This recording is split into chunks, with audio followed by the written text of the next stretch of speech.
میرے حبیب نے فرمایا بندہ جب رو کے کہتا ہے نا یا اللہ غلطی ہو گئی معاف کر دے، فرمایا میرا مالک اسے فوراً ہی معاف فرما دیتا ہے۔ تو آ تو صحیح، تو آتا ہی نہیں۔ سنیں بڑی پیاری حدیث، بڑی خوبصورت حدیث، کنز المال میں دیگر کتب احادیث میں ہے۔ حضرت ابو ہریرہ رضی اللہ تعالیٰ عنہ فرماتے ایک بابا جی نبی پاک کی بارگاہ میں آئے، اور جب وہ واپس جانے لگے تو میں نے عمر پوچھی تو عمر تھی 96 سال۔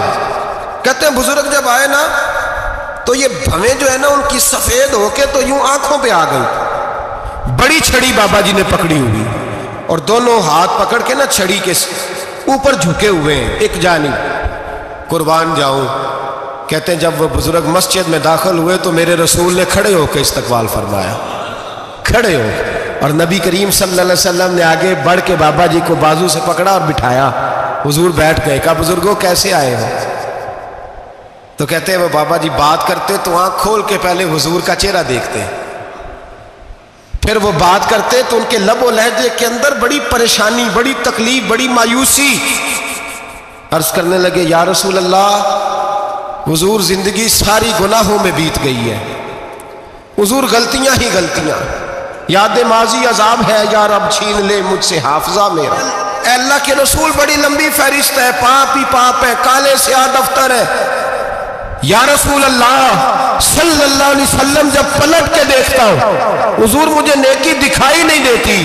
حضور اس عمر میں آپ کا ایک صحابی ملا ہے، اس نے بات سمجھائی ہے تو تھوڑا خیال آیا ہے، لیکن یا رسول اللہ صلی اللہ علیہ وسلم اب میرا وجود بیکار ہو گیا ہے، حضور بوڑھا ہو گیا ہوں۔ تین باتیں کہیں بزرگوں نے اور نرالی کہیں، کہنے لگے یا رسول اللہ صلی اللہ علیہ وسلم، حضور اب تو میری کمر بھی سیدھی نہیں ہوتی کہ میں نماز ہی صحیح ادا کر سکوں، بوڑھا ہو گیا ہوں۔ یا رسول اللہ صلی اللہ علیہ وسلم اب میرے اندر طاقت نہیں کہ میں محنت مزدوری کر کے صدقے اور خیرات دے سکوں۔ یا رسول اللہ صلی اللہ علیہ وسلم اب میں تلوار لے کے جہاد بھی نہیں کر سکتا، حضور نہ میں لمبی نمازیں پڑھ سکتا ہوں، آقا نہ میں صدقات و خیرات دے سکتا ہوں، محبوبہ نہ میں دین کے لیے کوئی جہاد کر سکتا ہوں، بیکار وجود ہے، بیکار بیکار وجود کو تو گھر والے برداشت نہیں کرتے، بچے دعا کرتے ہیں یا اللہ ابا جی کو پردہ دے دے، اماں کو پردہ دے دے، بیکار ہو گیا ہوں، اور آج آیا ہوں تو مجھ بیکار کو میرا رب قبول کر لے گا؟ آج کلمہ پڑھوں تو بیکار ہوں، کسی کام کا نہیں، نہ نماز نہ صدقات نہ جہاد، قبول کر لے گا؟ حضرت ابو ہریرہ فرماتے ہیں جیسے برسات میں بارش کی جھڑی لگتی ہے، یوں مصطفیٰ کی آنکھوں سے جھڑی لگ گئی، حضور کھل کے روئے، کھل کے، اور میرے حبیب پاک نے فرمایا بزرگوں بڑے مجاہد ہیں، دین کے لیے جہاد کرنے والے بڑے ہیں، رب کریم کو آپ کی تلوار کی اتنی حاجت نہیں، اور فرمایا اس کے خزانے کوئی خالی تو نہیں کہ آپ ہی گویا صدقہ دیں گے تو بھرے جائیں گے، اور فرمایا پھر رب کریم کی شان میں اضافہ نہیں کرتی عبادتیں، وہ تو بندے کو نفع دیتی ہیں۔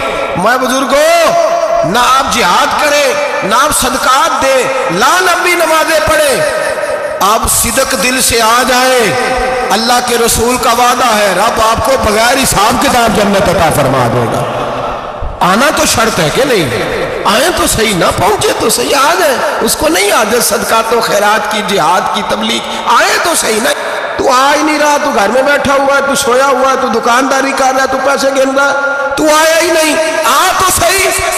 بلکہ میرے نبی پاک فرماتے ہیں جب اللہ پاک کا بھاگا ہوا غلام آتا پھر تو اللہ زیادہ راضی ہوتا ہے، پھر تو اللہ زیادہ راضی ہوتا ہے، زیادہ راضی ہوتا ہے، تو آ تو صحیح، پہنچ تو صحیح۔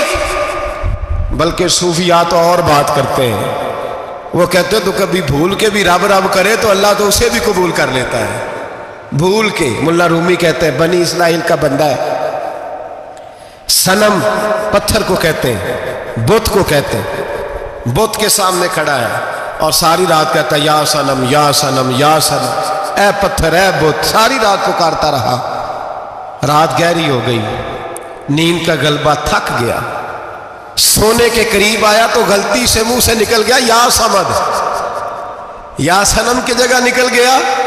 رب کریم نے فرمایا جبریل دوڑ کے جا، جو مانگتا ہے اسے دے دے۔ حضرت جبریل عرض کرتے ہیں مولا بھول کے تیرا نام لے رہا ہے، بھول کے لے رہا ہے، تو رب کریم نے فرمایا چل نام تو میرا ہی لے رہا ہے نا، میرا لے رہا ہے نا یا اللہ۔ وہ اللہ کریم نے فرمایا جھوٹے کے سامنے ساری رات کا کھڑا ہے، ساری رات کا پکار رہا ہے، اسے کچھ نہیں ملا تو سچے کا نام لیا ہے۔ اگر میں بھی کچھ نہ دوں اور بت میں اور مجھ میں فرق کیا رہ جائے گا؟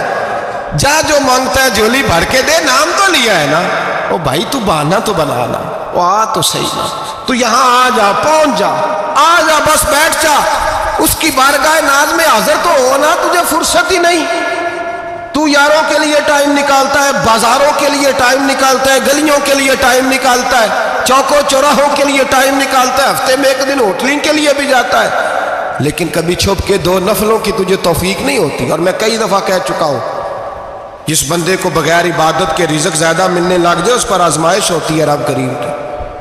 اللہ فرماتا ہے اس کو پیسے دو، اسے آنے نہ دینا، اس کو چل پیسے دوڑ جا۔ لوگ سمجھتے ہیں میں بڑا ذہین ہوں، عقل مند ہوں، دیکھو میں اپنی ہوشیاری سے، چلاکی سے آگے نکل گیا، تو آزمائش ہے، یہ تو آزمائش ہے رب کریم کی طرف سے، یہ تو اس کی خفیہ تدبیر ہے میرے بھائی۔ اس کی بارگاہ ناز تک جو آ گیا، آنا تو ہماری ذمہ داری ہے کہ نہیں، پھر اس کی رحمت آگے بڑھ کے استقبال کر لیتی ہے۔ اور خدا کی رحمت کتنی زیادہ ہے، میرے حبیب کریم سید عالم صلی اللہ علیہ وسلم نے فرمایا اللہ نے اپنی رحمت کے 100 حصے کیے۔ کتنے؟ حضور فرماتے ہیں 1 حصہ اللہ نے دنیا میں نازل کیا ہے۔ کتنا؟ 1 حصہ۔ فرمایا یہ جو ماں بیٹے سے پیار کرتی ہے، باپ بیٹے کے لیے مزدوری کرتا ہے، جو بہن بھائی کے لیے روتی ہے، یہ جو بیوی شوہر کے لیے دعا مانگتی ہے، یہ جو بچے ماں باپ سے پیار کرتے ہیں، فرمایا یہ اس ایک رحمت کا نتیجہ ہے، ایک رحمت کا نتیجہ۔ تو صحابہ کہنے لگے یا رسول اللہ وہ 99 کدھر ہیں؟ نبی پاک نے فرمایا رب کریم نے سنبھالی ہوئی ہے، قیامت کے دن تمہیں عطا فرمائے گا۔